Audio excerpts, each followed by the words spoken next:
रूस के खौफ से नेटो इत्तेहाद में हंगामी तौर पर एक और मुल्क की शमूलियत ने रूस को गजबनाक कर दिया है। आज फिनलैंड का परचम नेटो इत्तेहादी मुल्कों के दरमियान बुलंद करने की तकरीब होगी। रूस ने फिनलैंड और स्वीडन को संगीन नतीजों की आखिरी वार्निंग भी जारी कर दी है। हालात सख्त कशीदा। रूसी सदर ने इंतबाह जारी किया है कि फिनलैंड और स्वीडन से हमारी कोई दुश्मनी नहीं थी, ठीक वैसे ही जैसे हमारी यूक्रेन से कोई दुश्मनी नहीं थी। लेकिन फिनलैंड और स्वीडन को यूक्रेन को याद रखना चाहिए। रूस ने इसके अलावा जवाबी वार की तैयारी भी कर ली है, जिस पर फिनलैंड ने नेटो इत्तेहाद से सिक्योरिटी मजीद बढ़ाने की दरख्वास्त भी कर दी है ताकि उनकी सलामती को कोई खतरा ना हो। ये तमाम तर अवामिल जो कि इस वीडियो का हिस्सा हैं, लेकिन इस वक्त फिनलैंड के सदर तुर्की से मदद मांगने तुर्की के सदर से मुलाकात के लिए वहां मौजूद हैं। तुर्की ने फिनलैंड को क्या रद्द-ए-अमल दिया है और इसकी वजह क्या है, क्यों तुर्की से मदद मांगी जा रही है, तफसीलात के लिए वीडियो को आखिर तक मुलाहिजा फरमाइए।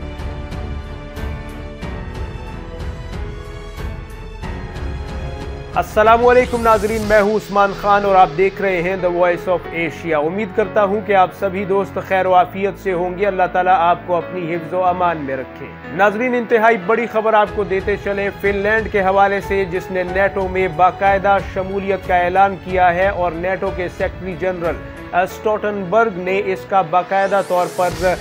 तस्दीक करते हुए ऐलान किया है और कहा है कि कल परचम कुशाई की तकरीब में नेटो इत्तेहाद के 30 मेंबरान में अब 31वां मुल्क फिनलैंड शामिल होगा, जिसको बाकायदा तौर पर हम वेलकम करेंगे, खुशामदेद कहेंगे। इस हवाले से रूस ने भी एक शदीद रद्द-ए-अमल दिया है जो कि हम आपको तफसील से बयान करेंगे। लेकिन यहाँ पे आपको बताते चले कि फिनलैंड के सदर सावली निनिस्तो इस वक्त तुर्की के सदर तैयब एर्दोगान से मुलाकात के लिए तुर्की में मौजूद हैं। लेकिन इसकी वजह क्या है, इसका बैकग्राउंड कुछ इस तरह से है कि तुर्की ने फिनलैंड की दरख्वास्त या फिर स्वीडन की दरख्वास्त जो कि उन्होंने नेटो में शमूलियत के लिए दी थी, उसे वीटो कर रखा था। और इस वीटो करने की असल वजह ये थी कि तुर्की ये मुतालबा कर रहा था कि फिनलैंड और स्वीडन उन तंजीमों पर जो कि तुर्की के हवाले से तुर्क हुकूमत ने, तुर्क सदर ने उन्हें दहशतगर्द करार दिया है, उनके हवाले से अपनी पोजीशन क्लियर करे, उन्हें दहशतगर्द करार दे और उनकी हिमायत से दस्तबरदार हो जाएं। ये एक ऐसा मुतालबा था जो कि शुरू में नहीं माना जा रहा था। इस वजह से तुर्की ने इन दरख्वास्तों को वीटो कर रखा था। लेकिन अब स्वीडन और फिनलैंड ने सर झुका लिया और मुतालबे को उन्होंने मान लिया, तस्लीम कर लिया और इस हवाले से अब तुर्की की मदद मांगने और नेटो में उसके इत्तेहाद को जायज़ और तस्दीक करने के लिए वहाँ पे वो मौजूद हैं। और तुर्क सदर ने भी इस हवाले से एक प्रेस कॉन्फ्रेंस में ये बताया कि हमने जो मुतालबात फिनलैंड के सामने रखे थे उस पर उन्होंने ठोस इकदाम किए हैं, लिहाजा अब हम उनकी इस दरख्वास्त को मंजूर करते हैं और उन्हें शमूलियत के लिए नेटो इत्तेहाद में वेलकम करते हैं। नाजरीन, यहाँ पे आपको बताते चले कि नेटो इत्तेहाद में जितने भी मेंबरान मुल्क हैं उनमें सबसे बड़ी फौज उसमें अमेरिका की शामिल है। दूसरे नंबर पर तुर्की की फौज शामिल है जो कि सबसे बड़ी फौज नेटो इत्तेहाद में गिनी जाती है और उसके बाद जर्मनी और दीगर ममालिक आते हैं। लिहाजा तुर्की का कोई भी फैसला नेटो इत्तेहाद में इस हवाले से भी इंतहाई अहमियत रखता है। और दूसरी तरफ तुर्की के ताल्लुकात रूस से भी अच्छे हैं और दोस्ताना ताल्लुकात हैं। इस हवाले से रूस के साथ एक पुल का किरदार भी तुर्की कहीं न कहीं निभाते हुए नजर आता है। लेकिन अब यहाँ पे नाजरीन आपको बताते चलें कि आखिर रूस ने इस पर क्या शदीद रद्द-ए-अमल दिया है। रूस ने ये कहा है कि हमने फिनलैंड को या फिर स्वीडन को बार बार इस हवाले से इंतबाह जारी किया कि उन्हें हमसे कोई ख़तरा नहीं है, हम उन पर कभी फ़ौज नहीं चढ़ाएंगे, हम उन्हें कोई नुकसान नहीं पहुंचाएंगे, उनकी सलामती को ज़िच नहीं करेंगे। लेकिन इसके बावजूद वो यूक्रेन का हाल देखते हुए ख़तरा महसूस करते हुए, एक ऐसा ख़तरा जिसके कोई इम्कानात नहीं थे, उन्होंने नेटो में शमूलियत की दरख्वास्तें दी और बाकायदा तौर पर अब वो नेटो में शामिल हो रहे हैं, जिसमें से फिनलैंड जो है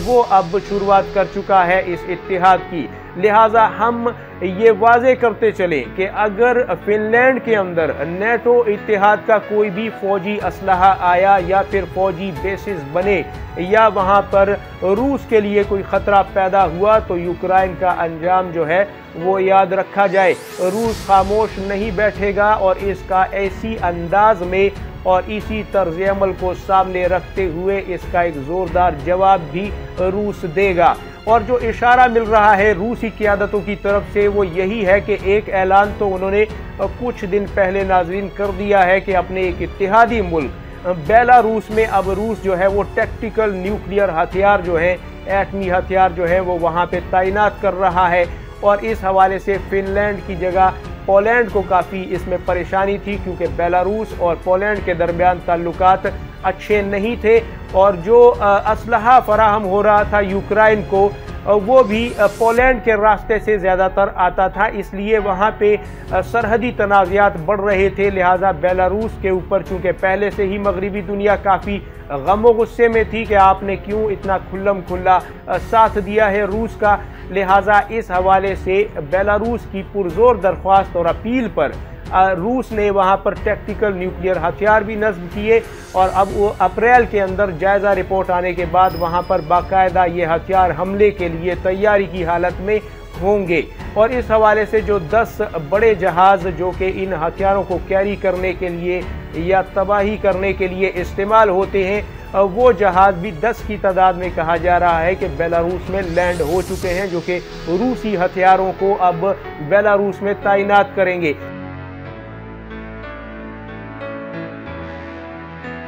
और इसी तरह का अब एक नया रद्द-ए-अमल हो सकता है, ये मुमकिन है कि वो फिनलैंड और स्वीडन के खिलाफ भी रूस का आए क्योंकि रूस ने ये बावर करवाया है कि इस खित्ते की, इस रुए ज़मीन की सबसे बड़ी न्यूक्लियर ताकत रूस है। और रूस अगर आपके इत्तेहाद को अपने लिए ख़तरा समझता है या आपका इत्तेहाद ज़रूरत से ज़्यादा बढ़ रहा है तो फिर ऐसी सूरत में रूस भी एटमी हथियारों से अपने इस डर में इजाफा करेगा ताकि बैलेंस ऑफ पावर या फिर जो स्टेबिलिटी जो है इस रीजन की वो हम किसी भी सूरत दाव पर नहीं लगने देंगे और उसे इंश्योर करेंगे। और इसका फौजी और सियासी तौर पर संगीन रद्द-ए-अमल जो है वो रूस की तरफ से अब बाकी है जो कि आना है। रूसी क़यादत इस वक्त सख्त गम गुस्से में है और इस हवाले से नाज़रीन आलमी सतह पर कई एक तबसरे भी हो रहे हैं। ये भी कहा जा रहा है कि शायद अब यूक्रेन के बाद अगला नंबर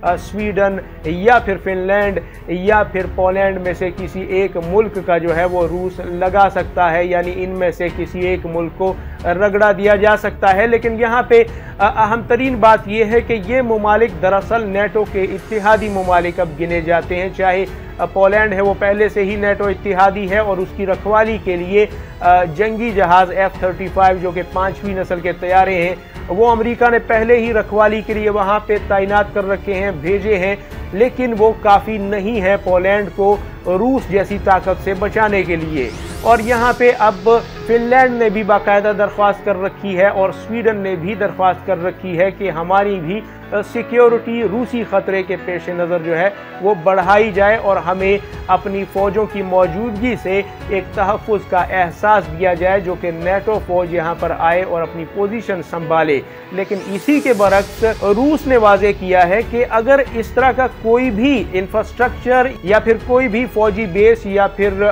कोई भी फ़ौजी अड्डा अगर यहाँ पर हथियारों से लेस करके तैनात किया गया नेटो फ़ौज की तरफ से तो इसका इसी अंदाज में रद्द-ए-अमल आएगा और एक सख्त तरीन जवाब के लिए यूरोपीय मुल्क जो हैं वो तैयार रहे, रूस खामोश नहीं बैठेगा।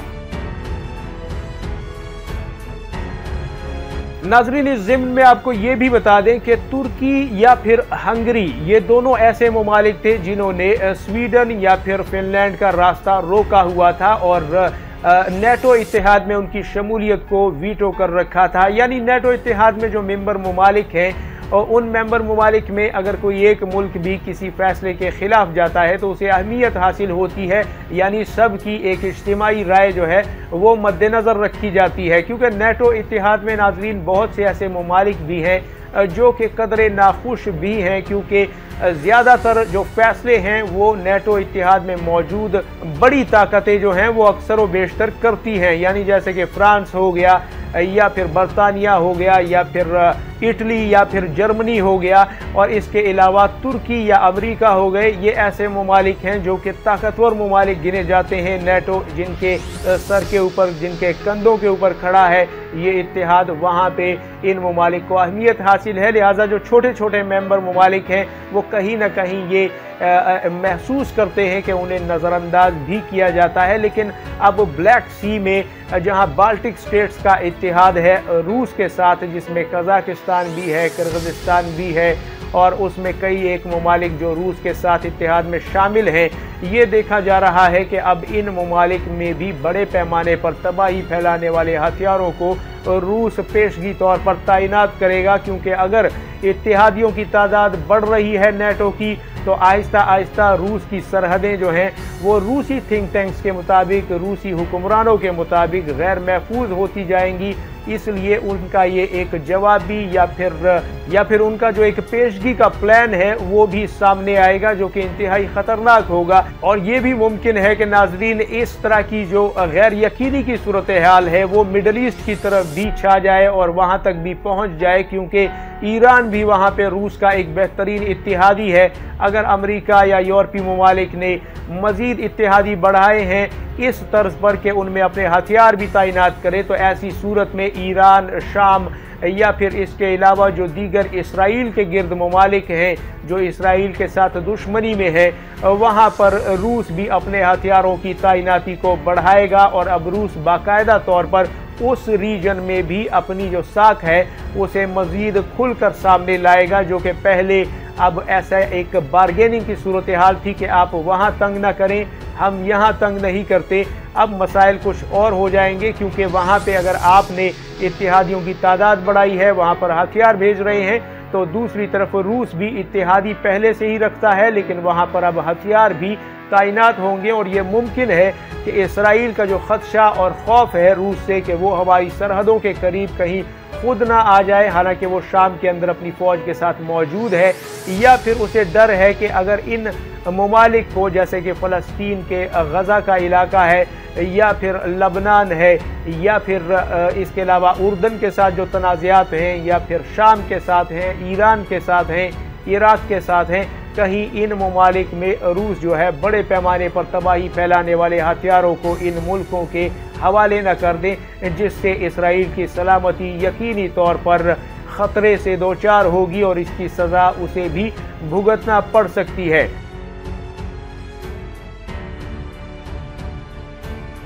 हम इस हवाले से नाजरीन आपको अपडेट करते रहेंगे। आपसे मुलाकात होती है अगली वीडियो में। जिन दोस्तों ने हमारे चैनल को सब्सक्राइब नहीं किया नाजरीन, उनसे गुजारिश है कि हमारे चैनल को ज़रूर सब्सक्राइब करें,